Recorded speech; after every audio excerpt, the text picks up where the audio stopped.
Iteka n'umunezero ntangere vyo gusubira kubana namwe banywanyi bacu mubana natwe makuru n'ibiganiro vya misi yose tubandanya gushikiriza kuri no mbonesha kure yacu ari nayo yanyu Muhuza TV. Uyu numwe tugiye kubageza ko amakuru hagezwe ko muri uno mugoroba w'igenekerezo ya kabiri Kigarama umwaka w'ibihumbi 2023. Na amakuru tuza kugaruka kuri vyinshi bigiye bitandukanye, aho tuza kugaruka ku mukuru w'igihugu nyene cyubero Varisito Ndayishimiye, tukaza kugaruka ku rwego rw'iperereza rw'igihugu cy'u Burundi ndetse n'umurwi w'abasirikare n'abapolisi bakomeye bavuga ko boba bashaka impinduka mu Burundi. Turaza kubihuza na bimwe mu vyatangajwe na Colonel Desire Uwamahoro ndetse n'uwahoze ari umushikiranganje wa mbere Arengiyome Bunyoni kuri ubu bapfunzwe, aho bavuze ko hari amayeri akoreshwa n'urwego rw'iperereza kugira rurondere amakuru canke se rutume abanyagihugu batita ku vyo bagirira umumaro, ahubwo bahugire kuri ayo makuru nyene iperereza riba ririko rirakwiragiza mu gihugu hose. Muri ano makuru kandi turaza kugaruka kuri RWASA arongoye umugambwe SNL. Ni mu rugamba arimo rutoroshe cyane mu mugambwe wiwe, aho ibikorwa vyawo biburabuzwa umunsi ku yundi. Hakaba haranagiyeho kandi umurwi ujejwe kuburabuza ibikorwa vyiwe vya misi yose harimwo no gushaka kumuhagarika ku burongozi bw'uyu mugambwe mu gihugu. Ivyo RWASA we yavuze ko hari abo mugambwe CNDD FDD babiri inyuma bahagarikiwe n'umushikiranganje w'inkoro hagati mu gihugu iterambere rusange n'umutekano Marite Niteretse. Muri ano makuru kandi turaza kubabwira ku vy'umukenyezi adasanzwe yakoze ibidasanzwe nga mu gihugu cy'u Burundi. Byose ntuze gucikanwa, fyonda subscribe canke sabone niba utari wafyonda ko kugira ngo tujucikanwa nayo dushikiriza mwaye kaze muri ano makuru. Mu mezi aheze hari inzandiko zakwiragijwe mu gihugu cose. Izi nzandiko benshi bumvise ko ziswe tarakte n'urwego rw'iperereza. Izi ngo zitirirwa umurwi w'abasirikare n'abapolisi bashaka impinduka mu Burundi zatowe hatari hake mu gihugu, aho urwego rw'iperereza rwo rwoba rwarabaye urwa mbere mu gutangaza aya makuru. Inzandiko zitagira umukono zitiriwe umugwi w'abasirikare hamwe n'abapolisi bavuga ko bashaka impinduka mu gihugu zavyutse zitorwa kuwa gatanu mu mihingo yose itandukanye y'u Burundi. Hagati aho ikinyamakuru kiriho cegereye ubutegetsi bwa CNDD FDD bamwe banavuga ko cegukira iperereza casubiriye kwandika mu ijoro ryo kuri uyu wa kane giteguza abantu ko hari uturwi twiteguye gukwiragiza inyandiko zitagira umukono mu gihugu cyose kugira dusamaza abanyagihugu bahisemwo gukurikira imigambi myiza y'umukuru w'igihugu yo mu mwaka w'ibihumbi 2040 umwaka w'ibihumbi 2060. Ikinyamakuru ikiriho benshi bavuga ko ari urubuga rukoreshwa mu gutanga amakuru ku mbuga ngurukana bumenyi, aho bisanzwe bizwi n'abatari bake ko rwegereye umugambwe uri ku butegetsi CNDD FDD. Haraheze iminsi 60 hakaba ari kwigenekerezo ya mbere gitugutu uyu mwaka w'ibihumbi 2023, aho ikinyamakuru ikiriho cari cashikirije amakuru avuga ko hariho umurwi w'abantu woba witeguriye gukwiragiza inyandiko zitagira umukono ngo bagamije gutoba umugambi wa Perezida Varisito Ndayishimiye wo guteza imbere igihugu. Bukeye mu bice bitandukanye vy'igihugu haratowe inyandiko zitagira umukono zivuga ko zanditswe n'umurwi w'abasirikare n'abapolisi bahurikiye muri komite iharanira impinduka mu Burundi. Muri make uwo murwi bavuga ko hata abasirikare boja mu vyo gwereka ubutegetsi bwa Perezida Varisito Ndayishimiye, ariko ko worindira ukazobabwira ivyo gukora. Mw'ijoro ryakeye ikiro casubiye kwandika ubutumwa busa nk'ubwo canditse ku igenekerezo ya mbere gitugutu heza, aho bwakeye kuwa gatanu w'indwi hatorwa izindi nyandiko zivuga ko ari za wa murwi nyene. Uwo munsi kuwa gatanu uwo murwi uvuga ko ugizwe na komite y'abasirikare n'abapolisi baharanira impinduka mu gihugu, wavuze mu itangazo ryayo ivyo wise amagorwa abasirikare b'abarundi barimwo muri kino gihe.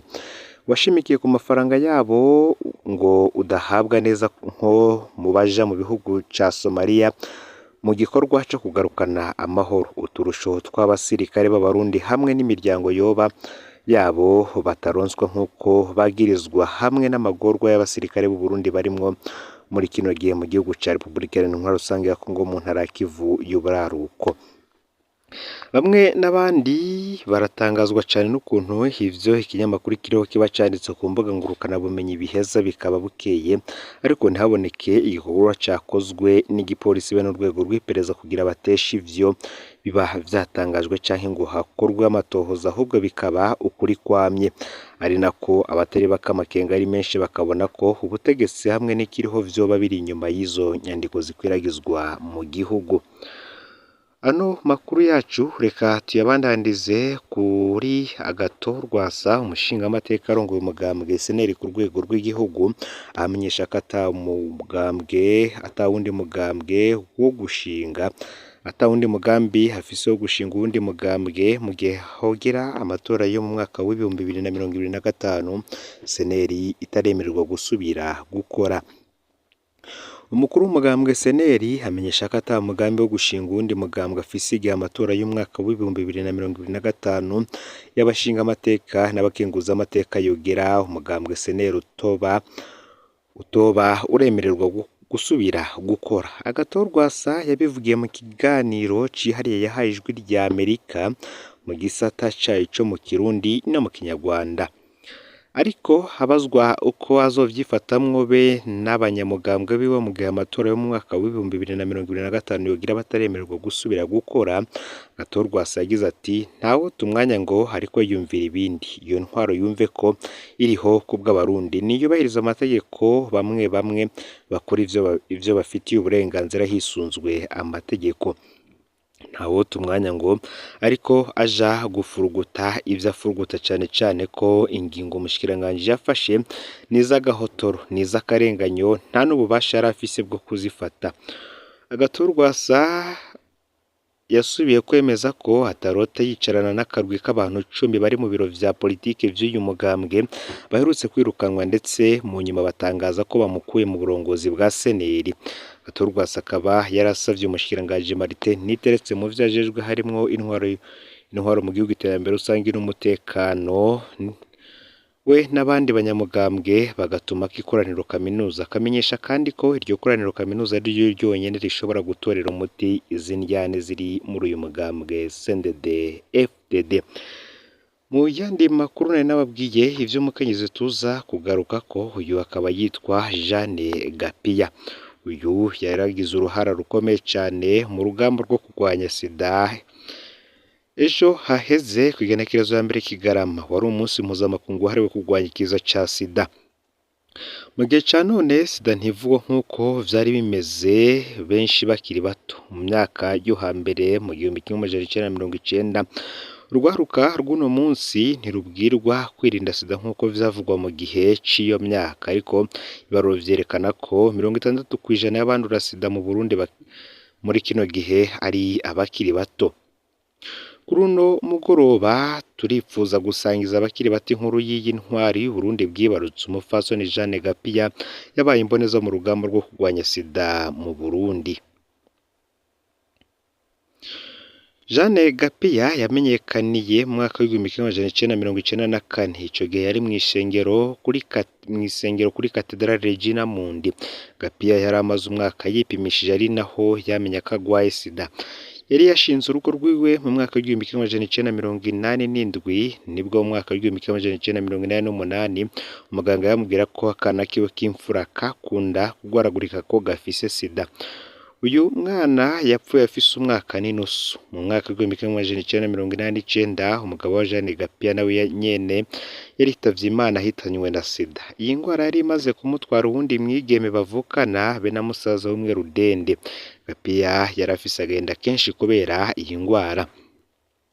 Uwo munsi mw'isengero kuri Cathedrale Regina Mundi niho patiri yigisha ko sida ari igihano Imana yarungitse ku basambanyi.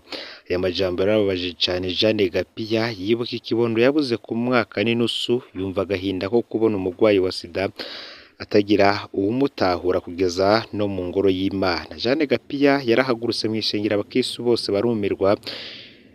Iyo patiri ariko arasigura nta wundi abarekuriwe kuvuga, maze Jeanne GAPIYA araba patiri mu maso aramubaza ishengero ryose ryumva byumva. Mbe Pati, nimba abagwayi ba sida ari igihano baronse kubera ivyaha, wombwira icaha umwana wanje yakoze kugira ngo yicwe na sida ku mezi 18 gusa agacerere mw'ishengero? Bwari ubwa mbere umurundi yubahuka kwemanga mu bantu ko hagendana umugera wa sida. Ico gihe Jeanne GAPIYA yari afise imyaka 31, yari yarapfakaye afise imyaka 26 gusa. Nticari ikintu coroshe, ariko amaze kuvyemanga ntaco yari acera. Guheraho abandi bagendana sida batangura kumwegera, bashinga ishirahamwe ANSS. Ntawuvuga intambara uyu mukenyezi yagwanye uko zingana.